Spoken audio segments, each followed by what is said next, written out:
This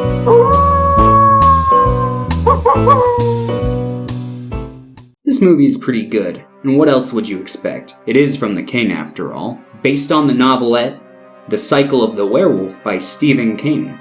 We follow Marty, who is played by Corey Haim, and the character is just a sweetheart. The movie begins with him being complicit in a prank that his friend pulls on his sister, which leads to her ruining her pantyhose. She shifts pretty much all of the blame onto him and refuses to forgive him despite several genuine attempts to apologize for it. So he comes into her room in the middle of the night to leave her money to buy a new pair.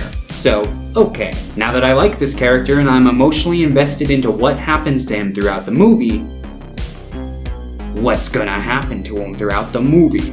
Basically, it's a simple premise. There's a werewolf killing residents of this small town, and this kid is the only one who believes it.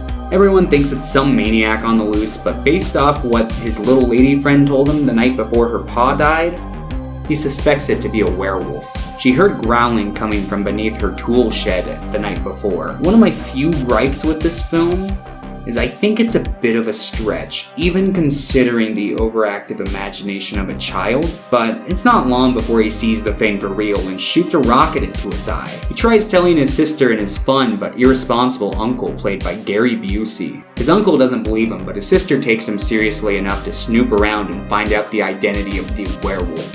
I'm not going to give it away in this video, but it's great. Some other highlights of this movie is what they do with the kid's wheelchair.